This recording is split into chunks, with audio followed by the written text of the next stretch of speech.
मैं इस्लाम खान। नमस्कार, Dastak India live में आपका स्वागत है। हम मौजूद हैं सीमापुरी से विधायक वीर सिंह धेगान जी के पास। वीर सिंह धेगान जी के कार्यालय पर मौजूद हैं। वीर सिंह धेगान जी से बात करते हैं। वीर धेगान जी, बताइए, दिल्ली सरकार जो रेखा सरकार है, रेखा सरकार को 100 दिन करीब हो चुके हैं, तो वो अपने जो अनाउंसमेंट कर रही हैं उससे आप कितने सहमत हैं? देखिए, टोटली दिल्ली सरकार के, रेखा गुप्ता सरकार के 100 दिन फेलियर के हैं। ना तो इन्होंने दिल्ली में 2500 रुपये का कोई अभी तक किसी का भुगतान किया है, ना ही इन्होंने कोई गैस सिलेंडर फ्री दिया है। और मैं समझता हूँ कि जो भी वायदे इन्होंने किए उनमें से कोई भी वायदा अभी तक इनका पूरा नहीं हुआ है। इसलिए दिल्ली सरकार पूरी तरह से फेल रही है 100 दिन में, ये मैं कह सकता हूँ। जैसा कि यमुना की सफाई पे जो बात की जा रही है उससे कितने सहमत हैं? मैं उससे भी इत्तेफाक ऐसा नहीं रखता कि बस काम जल्दी, इतनी जल्दी जमुना की सफाई कर दी। वो बिल्कुल ड्रामा है। वो भी पहले ही ऐसी सफाई तो पहले ही हो रही थी उसमें। आने वाली ईद उल अजहा के मौके पर जनता को क्या संदेश देना चाहिए?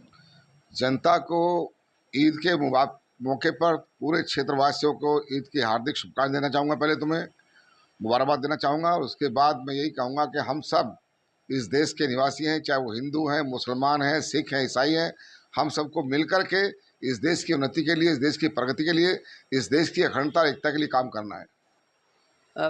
विधायक जी, जानना चाहेंगे, जैसे कि आपको सरकार में आपको भी 100 दिन करीब हो गए और आप आम आदमी पार्टी से हैं, सरकार बीजेपी की है, तो आपको किसी तरीके की फंड वगैरह में कोई दिक्कत वगैरह आ रही है? बिल्कुल दिक्कत तो आई। फंड बहुत देर से रिलीज किया सरकार ने। और सबसे बड़ी दिक्कत तो ये है कि जो दिल्ली के विकास के लिए एक विधायक को 10 करोड़ का जो फंड तय था, उसमें से इन्हें 5 करोड़ रुपया कम करके 5 करोड़ का ऐलान किया है। वो पर्याप्त नहीं है। इसलिए हमें बहुत इस बात का खेद है कि सरकार ने आने के साथ ही अपने जो जो वायदे थे उनको पूरा न करके और उल्टा काम किया है, दिल्ली की जनता को निराश किया है। तो आप सरकार से किस तरीके की मांग करते हैं? हम यही मांग करते हैं, दिल्ली का अगर विकास चाहते हैं, दिल्ली की विश्व स्तर की नगरी बनाना चाहते हैं, तो इसके लिए जो वाजिब जो फंड था लोगों का, जो विधायकों का जो मिलने वाला, चाहे वो पक्ष के चाहे विपक्ष के, उन सब का बराबरी का फंड, जो पूरा फंड था 10 लाख का, 10 करोड़ का, सॉरी 10 करोड़ का, वो उनको दिया जाए ताकि उस क्षेत्र के में विकास करा सके। ये 5 करोड़ के काम इसमें कुछ नहीं होने वाले हैं। विधायक जी, एक और सवाल है, सुंदर नगरी के अंदर एक नया स्कूल जो बनाया गया है, उसको कब से चालू किया जा रहा है? देखिए, हमने सुंदरनगरी के स्कूल को लेकर के सरकार के नुमाइंदों से पहले हमने उसको अवगत कराया, उनको चिट्ठियाँ लिखी, पत्र लिखे उनको। उसके बाद हमने जो दिशा कमेटी की मीटिंग होती है, जोनल मीटिंग होती है, इसमें डीडीसी इसमें डिस्ट्रिक्ट ऑफिस में, तो उसके जो चेयरमैन होते हैं वो सांसद साहब होते हैं। मनोज तिवारी सांसद हैं उस बारे, वो उसके चेयरमैन हैं।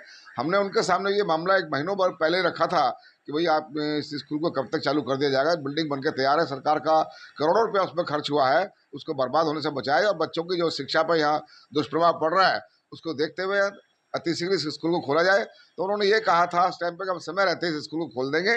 लेकिन अफसोस की बात है, बच्चों की छुट्टियां पड़ गई है इस टाइम, तो अभी तक वो स्कूल चालू नहीं हुआ है। अभी हाल ही में हमारी डीडीसी की मीटिंग हुई थी, जिला विकास समिति की।